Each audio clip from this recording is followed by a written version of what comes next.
we have to talk about Kamala Harris and her comeback tour. Kamala Harris is the gift that keeps on giving. Well, she gave a speech over the weekend at the Congressional Black Caucus Foundation's annual legislative conference Phoenix Awards dinner. Let me give some advice to the Black Caucus. Maybe shorten the title of the dinner. Maybe shorten the title of this damn dinner because that title is a little long for me. But Kamala Harris gave a speech. I don't know why they keep booking her. Who books the loser, right? Who books this loser to come speak? Why do I want to hear from Kamala Harris on anything? But we have a clip actually of Kamala Harris saying we have to fight fire with fire. Let's take a look at that. At a time such as this, it demands one thing for sure. We must fight fire with fire. So CBC, let's get to work. This is why I don't take these people seriously. They say they want to tone down the rhetoric. Every chance they get, they call President Trump a tyrant, a dictator, a threat to democracy, a fascist. You can go look up Kamala Harris calling him all of those things ad nauseum. And she's on stage saying we need to fight fire with fire. Well, someone just opened fire on a church. They just started a fire in a church. There is violence being ramped up from the left toward the right every single day in our country. But she continues to go on stage and say, let's fight fire with fire. Let's fight, because the Democrats don't want to admit this, like Kamala Harris and her elite friends. They don't want to admit this. They are perfectly fine with the fact that President Trump got shot in Butler on July 13th. They call the guy a threat to democracy. They're perfectly fine with Charlie Kirk's assassination. They don't want to admit it publicly, but they know they can't win on their policies or their principles, and they certainly cannot win at the ballot box. So what do they have to do? They have to kind of co-sign this violence. They're not saying tone it down, quiet down, everybody. They're going out there saying keep fighting, fight fire with fire. You know,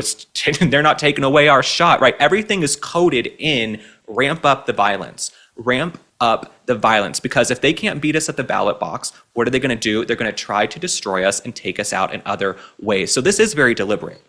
And when a politician like Kamala Harris gives a speech, it's been worked on by many, many people. She's not just going up there to speak willy-nilly, right? There's probably been 12 people work on this speech. So Kamala Harris, you knew what you were doing saying fight fire with fire. She is going to continue calling President Trump a dictator and a fascist because she wants more than anything for MAGA and Trumpism to die and go away, because it opens a lane potentially for her to maybe win in 2028. She would have no chance against J.D. Vance. She's an abject failure. She also had to address the Jimmy Kimmel situation, blaming it on Trump's ego. Let's look at that. But I'll tell you who refuses to capitulate: the people. When a president with a fragile ego couldn't take a joke and brought down the weight of the federal government to silence the voice of a citizen, folks spoke with their pocketbooks this week, and Jimmy Kimmel is now back on the air. The fact that they're acting like Jimmy Kimmel is some civil rights icon still cracks me up. Okay, Jimmy Kimmel's show is terrible. He's not funny. His ratings aren't great. He was offensive. He was put on pause for 72 hours and he's back on the air. Okay, if President Trump was some tyrant, fascist dictator like they purport him to be, don't you think they would have shut down the whole network? You know, we still have free speech in this country. If we didn't have free speech, guess what? He would have been shut down, Kamala Harris. But Kamala Harris, she's so full of crap. She's so full of crap. She's also not the brightest bulb. She's not the sharpest tool in the shed. Kamala Harris, she can barely form coherent sentences. In fact, her word salads are back. The word salads are back, and apparently the Cabernet is back in her dressing room, because, you know, Kamala Harris, the only thing she ever finishes is a box of wine, and she's so lazy the only time she works is when you leave a trail of margaritas into her office like Hansel and Gretel. Okay, Kamala Harris, in my opinion, is a straight up drunk. If she's not drunk, then she's also just an idiot and maybe has early dementia, early Alzheimer's. I saw it with my grandfather. I've seen it with other family members. The way it's like all of her words have been dropped on the ground and she has to sort of pick them up and put together sentences, it's really quite sad. It's really quite sad. Kamala Harris trying to form sentences is like when a dog tries to walk on its hind legs. You know what I'm saying? Or it's like when Forrest Gump started running. Remember in the movie Forrest Gump, when he starts running and sort of the shackles are coming off of his legs? That's what it's like when Kamala Harris tries to form sentences. But let's take a look at this clip.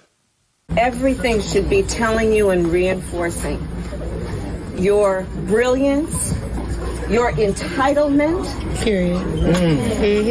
your right to be, and our expectation and anticipation of your leadership.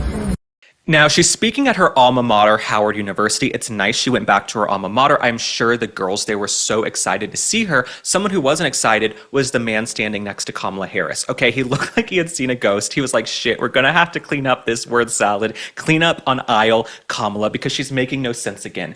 Anytime she tries to go off the cuff, it's an utter calamity. It's why I call her Miss Kamalamity. So I don't even know what she was trying to say in that clip. Anytime she tries to be inspirational, it's not inspiring, it's very concerning, and it scares me every single day that she was a heartbeat away from the nuclear codes because she's so uncouth and inarticulate and really just a dumb person. We say low IQ person all the time. She really is low IQ. I don't know if she was pushed through on affirmative action or DEI. We know that in 2020 that she was, but I mean early on in her career.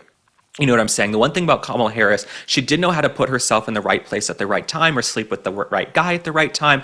But when push comes to shove, she doesn't have the chops to actually be an operator in politics and get things done because she got nothing done as vice president. Now, her last lie, lying Kamala, is that this was the closest election in American history.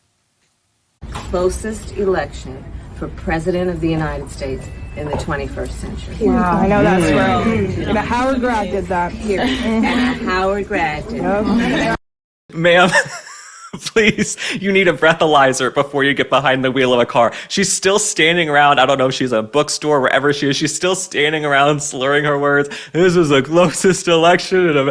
It's like when you run into someone, you know, from high school who was maybe like a big athlete in high school and they want to relive their glory days. Like, oh, remember, man, when we remember when we won the championship, man, back in 1985? That was the shit. That's like Kamala Harris. Okay, Kamala Harris wants to relive these glory days of her 107-day campaign, but she lost. I've never seen the loser so happy to go out and talk to people. I've never seen the loser so excited. It's like it hasn't set in yet that she lost the popular vote, the House, the Senate, the Electoral College, every single swing state, right? This was not the closest election in American history at all. In fact, it was really not good for her. She got her ass handed to her and was sent packing back to California. In fact, Joe Biden doesn't seem to want anything to do with her. Well, my friends, I'm back telling you about Vandy Crisps. You guys know me, I'm not going to do any other potato chips because I don't want to feel guilty when I'm snacking. I've also converted so many of my friends over to Vandy. We talk about it all the time. They're like, Link, I might not watch every episode of your show, but I have ordered those Vandy Crisps. Let me tell you about them. So Vandy Crisps has just 3 ingredients: heirloom potatoes, sea salt, and 100% grass-fed beef tallow, no seed oils. That tallow is loaded with nutrients for your skin, brain, and hormones, and it makes these chips taste unreal. The tallow means you're satisfied without overeating, which makes it the perfect snack. You need to give Vandy a try, so go to vandycrisps.com/link and use code LINK for 25% off your first order. That's vandycrisps.com/link and code LINK for 25% off your first order. And if you don't feel like ordering online, that's fine. Vandy is now available nationwide at your local Sprouts supermarket. So stop by and pick up a bag before they're gone.